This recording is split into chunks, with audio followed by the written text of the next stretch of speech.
രാഷ്ട്രീയത്തിലെ സൗമ്യമുഖം, വാഗ്മി, ചിന്തകൻ, ഗ്രന്ഥകാരൻ, മാധ്യമപ്രവർത്തകൻ, വിശേഷണങ്ങൾ ഏറെയുണ്ട് ശൂരനാട് രാജശേഖരന്.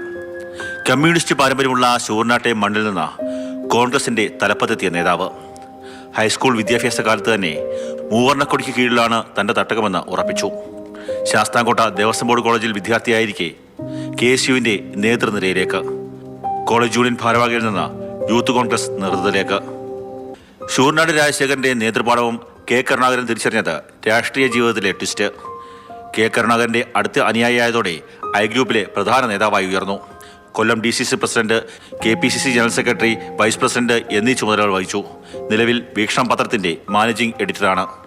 കൊല്ലത്തെ പൊതുമണ്ഡലത്തിന്, പൊതുരംഗത്തിന്, പ്രത്യേകിച്ച് കോൺഗ്രസ് രാഷ്ട്രീയത്തിന് തീരാ നഷ്ടമാണ് അദ്ദേഹത്തിന്റെ ദേഹവിയോഗം. കൊല്ലത്ത് നിന്ന് ലോക്സഭയിലേക്കും ചാത്തന്നൂരിൽ നിന്ന് നിയമസഭയിലേക്കും മത്സരിച്ചെങ്കിലും വിജയിക്കാനായില്ല. 2021 ജോസ് കെ മാണിക്കെതിരെ UDF സ്ഥാനാർത്ഥിയായി രാജ്യസഭയിലേക്ക് മാറ്റിവരച്ചു. രാഷ്ട്രീയക്കാരനായിരിക്കെ തന്നെ മാധ്യമപ്രവർത്തകന്റെ കുപ്പായമണിഞ്ഞു. സാധാരണക്കാരന്റെ ജീവിത പ്രശ്നങ്ങൾ അധികാരികൾക്ക് മുന്നിലെത്തിച്ച ഒട്ടേറെ വാർത്തകൾ ശൂരനാടിന്റെ പേനയിലൂടെ പിറന്നു.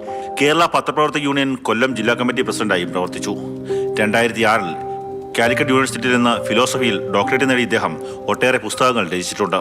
സൗമ്യ ജീവിതം നയിച്ചിരുന്ന ശൂരനാട് രാജശേഖരൻ തന്റെ മരണശേഷം പൊതുദർശനം പാടില്ല എന്ന് നേരത്തെ നിർദ്ദേശിച്ചിരുന്നു. മൃതദേഹം ചാത്തന്നൂരിലെ വീട്ടുവളപ്പിൽ സംസ്കരിക്കും. ശൂരനാട് രാജശേഖരന്റെ നിര്യാണത്തെ തുടർന്ന് കോൺഗ്രസിന്റെ കൊല്ലം ജില്ലയിലെ പൊതുപരിപാടികൾ 3 ദിവസത്തേക്ക് ഒഴിവാക്കി. മാതൃഭൂമി ന്യൂസ്, കൊല്ലം.